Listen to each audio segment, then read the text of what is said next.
S3 EC LCDയുടെ module 1ൻ്റെ തിയറിയാണ്. തിയറിയിൽ നമ്മൾ വെരിലോഗിനെ കുറിച്ചാണ് പറയുന്നത്.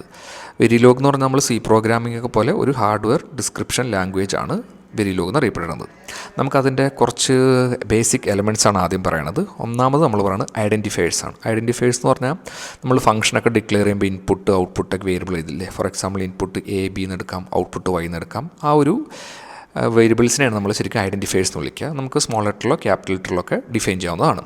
പിന്നെ ഉള്ളത് കീവേഡ്സ് ആണ്. സ്പെഷ്യൽ മീനിങ്സ് ഉള്ള വേർഡ്സിനാണ് നമ്മൾ കീവേഡ്സ് എന്ന് വിളിക്കുക. നമുക്ക് അറിയാവുന്ന പോലെ തന്നെ അസൈൻ, വൈൽ, നാൻഡ് അതൊക്കെ ഓൾറെഡി പ്രീ ഡിഫൈൻഡ് ആയിട്ട് സെറ്റ് ഓഫ് ഒരു എക്സിക്യൂഷൻ ചെയ്യും. അതിനെയാണ് നമ്മൾ കീവേഡ്സ് എന്ന് വിളിക്കുക. പിന്നെ ഉള്ളത് ഡാറ്റ ടൈപ്പും ഡാറ്റ ഒബ്ജക്ട്സും ആണ്. 4 ടൈപ്പ് ഡാറ്റ ടൈപ്സ് ഉണ്ട്. 0 ഉണ്ട്, 1 ഉണ്ട്. 0 എന്ന് ലോജിക് 0, മറ്റേത് നമ്മുടെ ലോജിക് 1. എക്സ് എന്ന് പറഞ്ഞാൽ അൺനോൺ ലോജിക് വാല്യൂസിനെയും ഇസഡ് എന്ന് പറഞ്ഞാൽ ഹൈ ഇംപെഡൻസ് സ്റ്റേറ്റിനെയാണ് റെപ്രസെൻറ്റ് ചെയ്യണത്.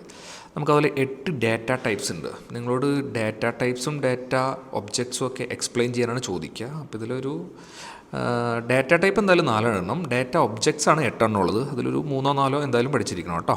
അതിൽ ഒന്നാമത്തതാണ് വയർ. നമ്മൾ വയേഴ്സ് ഉപയോഗിക്കുന്നത് ഗേറ്റ്സിൻ്റെയും മൊഡ്യൂൾസിൻ്റെയും കണക്ഷൻസ് വേണ്ടിയിട്ടാണ് വയേഴ്സ് ഉപയോഗിക്കുക. എക്സാമ്പിളായിട്ട് വയേർഡ് ആൻഡ്, അതാണ് W ആൻഡ് എന്നും, വയേർഡ് ഓറിനെ നമ്മൾ W ഓർന്നും റെപ്രസെൻറ്റ് ചെയ്യാം. അതുപോലെ ട്രൈ സ്റ്റേറ്റും ഉണ്ട്. അടുത്തത് രജിസ്റ്ററാണ്. രജിസ്റ്റർ എന്ന് പറഞ്ഞാൽ നമ്മൾ വാല്യൂവിനെയൊക്കെ ഹോൾഡ് ചെയ്യാൻ വേണ്ടി ഉപയോഗിക്കുന്നതാണ് രജിസ്റ്റർ. നമുക്ക് ഓൾറെഡി മൈക്രോ പ്രോസസറിലൊക്കെ പഠിച്ച ഒരു ബേസുള്ള സാധനം തന്നെയാണ് ശരിക്കും കേട്ടോ. പിന്നെ ഉള്ളത് ഇൻപുട്ടും ഔട്ട്പുട്ട് ആൻഡ് ഇൻ ഔട്ട്. ഒരു മൊഡ്യൂളിൻ്റെ ഇൻപുട്ട്, ഔട്ട്പുട്ട് അല്ലെങ്കിൽ ബയോഡയറക്ഷണൽ പോർട്സിനെ ഡിക്ലെയർ ചെയ്യാൻ വേണ്ടിയിട്ടാണ് നമ്മൾ ഈ ഒരു ഡാറ്റ ഒബ്ജക്റ്റിനെ യൂസ് ചെയ്യണത്. പിന്നെ ഇൻറ്റിജർ ഉണ്ട്. ജനറൽ പർപ്പസ് വേരിയബിൾസിനാണ് ശരിക്കും നമ്മൾ ഇൻറ്റിജേഴ്സ് എന്ന് വിളിക്കുക. പിന്നുള്ളത് സപ്ലൈ 0, സപ്ലൈ 1 ആണ്. Supply 0 define wise tied to logic 0യും മറ്റത് ടൈഡ് ടു ലോജിക് 1 ആയിരിക്കും. പിന്നുള്ളത് ടൈമാണ്. സിമുലേഷൻ ടൈമിൽ നമ്മുടെ ഇൻസ്ട്രക്ഷനെ നമ്മൾ ഹോൾഡ് ചെയ്യാൻ വേണ്ടിയിട്ടാണ് ശരിക്കും ടൈം മാനേജ്മെൻറ്റിനായിട്ടാണ് നമ്മൾ ടൈം എന്നുള്ള ഡാറ്റ ഒബ്ജക്റ്റിന് ഉപയോഗിക്കുന്നത്. അതുപോലെ തന്നെ പാരാമീറ്റർ ഉപയോഗിക്കുന്നത് നമുക്കതിൻ്റെ മോഡിഫിക്കേഷന് വേണ്ടിയിട്ടായിരിക്കും, അല്ലെങ്കിൽ കസ്റ്റമൈസേഷൻ ഓഫ് മൊഡ്യൂൾസിനാണ് നമ്മൾ ശരിക്കും പാരാമീറ്റേഴ്സിന് ഉപയോഗിക്കുക. പിന്നുള്ളത് ഡാറ്റ ഓപ്പറേറ്റേഴ്സാണ്.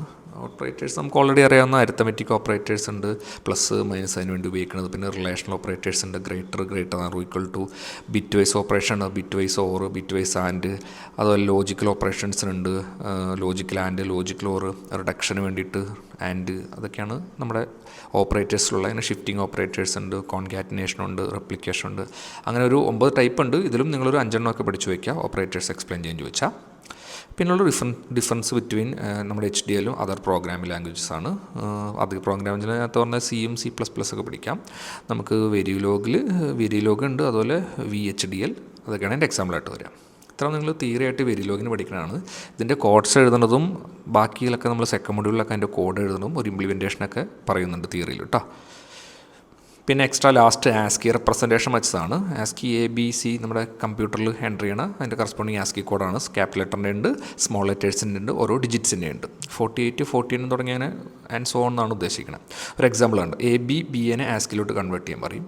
ക്യാപിറ്റൽ ലെറ്ററാണ്. ക്യാപിറ്റൽ എയുടെ കറസ്പോണ്ടിങ് ആസ്കി കോഡാണ് 65, അതായത് 65, അതുപോലെ 66 അത് റെപ്രസെൻറ്റ് ചെയ്യും. അപ്പോൾ എഴുതിയപ്പോൾ ഒരു തിരിഞ്ഞു പോയി, അതുകൊണ്ടാണ് ഞാനൊരു ആരോ ഇട്ടാണ്. നിങ്ങളത് തിരിച്ചാണ് ശരിക്കും 65, 66, 66, 65 എന്നാണ് കേട്ടോ. അതിൽ 835ൻ്റെ ആസ്കി കോഡ് ഞാൻ നേരത്തെ പറഞ്ഞ ഡിജിറ്റിൻ്റെ ആസ്കി കോഡിൻ്റെ റെപ്രസെൻറ്റേഷനാണ് കാണിച്ചത്. പിന്നെ ആ ഒരു ടേബിളിലെല്ലാം ആദ്യത്തെ ഒരു മൊത്തം 12 ഇൻറ്റിജേഴ്സിൻ്റെ ബൈനറിയും ഗ്രേ കോഡും XS3 ആസ്കിയും റെപ്രസെൻറ്റ് ചെയ്തതാണ്. ഓൾറെഡി നമ്മൾ ക്ലാസ്സിൽ പ്രോബ്ലത്തിൽ തന്നെ ചെയ്തതാണ്. പിന്നെ ഒരു ക്വസ്റ്റൻ ആയിട്ട് ഞാൻ ലാസ്റ്റ് ടേർണറി റേഡിക്സ് 3 കൺവേർട്ട് ചെയ്യും. റേഡിക്സ് 3 എന്ന് ഉദ്ദേശിക്കുന്നത് ബേസ് 3 ഉള്ള ഡേറ്റാസാണ്. അപ്പോൾ നമ്മൾ ഓൾറെഡി ക്ലാസ്സിൽ ഡിസ്കസ് ചെയ്തതല്ലേ. അപ്പോൾ ലെഫ്റ്റ് സൈഡിലുള്ളതിന് ബേസ് കൊണ്ട് ഡിവൈഡ് ചെയ്യണം, റൈറ്റ് സൈഡിലുള്ളതിന് ബേസ് കൊണ്ട് മൾട്ടിപ്ലൈ ചെയ്യണം. റേഡിക്സ് ചെയ്യുമ്പോൾ ബേസ് 3 ആയിരിക്കും. സോ ടേർണഡ് റേഡിക്സ് 3 ആകുമ്പോൾ ബേസ് 3 ആയിരിക്കും. അപ്പോൾ അതുകൊണ്ടാണ് 3 കൊണ്ട് ഡിവൈഡും 3 കൊണ്ട് മൾട്ടിപ്ലൈ ചെയ്തേക്കുന്നത്. അത് എക്സാമ്പിളായിട്ട് വെച്ചോന്നുള്ളൂ. നമ്മൾ ഓൾറെഡി പ്രോബ്ലം ക്ലാസ്സിൽ കണ്ടത് തന്നെയാണ്. മെയിനായിട്ട് ഈ ഒരു വെരിലോഗിൻ്റെ ഡാറ്റ ടൈപ്സും ഡാറ്റ ഓപ്പറേറ്റേഴ്സും ഡാറ്റ ഒബ്ജക്ട്സിനെ കുറിച്ചുള്ള തിയറികളാണ് അറിഞ്ഞിരിക്കേണ്ടത് കേട്ടോ.